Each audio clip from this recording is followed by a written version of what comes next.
പുതിയ അധ്യയന വർഷത്തിലേക്ക് കടക്കാനുള്ള തയ്യാറെടുപ്പുകളിൽ സജീവമായി സ്കൂൾ വിപണി. സ്കൂൾ തുറക്കാൻ 3 ആഴ്ച കൂടി ബാക്കിയുണ്ടെങ്കിലും വിപണി മുൻകാലത്തേക്കാൾ സജീവമാണ്. കാർട്ടൂൺ കഥാപാത്രങ്ങളുടെ ബാഗും കുടകളും കൊണ്ട് നിറഞ്ഞിരിക്കുകയാണ് കടകളെല്ലാം. നേരത്തെ തന്നെ ബാഗും കുടകളും വാങ്ങാനായി നിരവധി പേരാണ് എറണാകുളം ബ്രോഡ്വേയിലെത്തുന്നത്.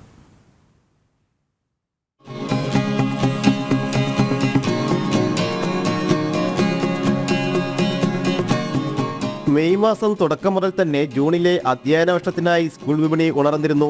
ബാഗുകളിലെല്ലാം കാർട്ടൂൺ കഥാപാത്രങ്ങളാണ്. കുടകളിലും സ്റ്റാറായി നിൽക്കുന്നത് കാർട്ടൂൺ ചിത്രങ്ങളുള്ളതാണ്. ബോക്സുകൾ, ലഞ്ച് ബോക്സുകൾ എന്നിവയിലെല്ലാം ഓരോ വർഷവും വ്യത്യസ്തത കൊണ്ടുവരുന്നതിലാണ് വിപണിയുടെ വിജയവും. സ്പൈഡർമാൻ, യൂണിക്കോൺ, ബാർബി എന്നിവയെല്ലാം ബാഗുകളിലും കുടകളിലുമുണ്ട്. പേന മുതൽ ബാഗ് വരെ വാങ്ങിയാണ് വരുന്നവരെല്ലാം മടങ്ങുന്നത്. ബാഗ്, ഷൂ, പിന്നെ ലഞ്ച് ബാഗ്, അങ്ങനെ സ്നാക്സ്, ലഞ്ച് ബോക്സ്, അങ്ങനെയുള്ള.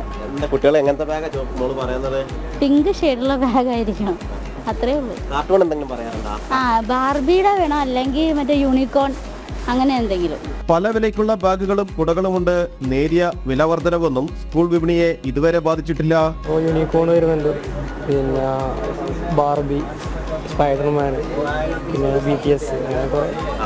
എത്ര രൂപ കൊണ്ടുള്ള ബാഗുകളാണ് സ്റ്റാർട്ടിംഗ് ഉള്ളത്? നമ്മളിപ്പോൾ 390 തൊട്ട് സ്റ്റാർട്ടിംഗ് ഉണ്ട്. എത്ര വരെ ഉണ്ട്? മാക്സിമം ഒരു 1500 റേഞ്ച്. ആകർഷകമായ പെൻസിൽ ബോക്സുകൾ 100 രൂപയ്ക്ക് മുതലുണ്ട്.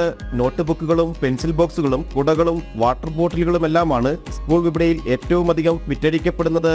ചിലയിടങ്ങളിൽ കൺസ്യൂമർ ഫെഡിന്റെ സ്റ്റുഡൻസ് മാർക്കറ്റുകളും തുറന്നിട്ടുണ്ട്. ജനം, കൊച്ചി.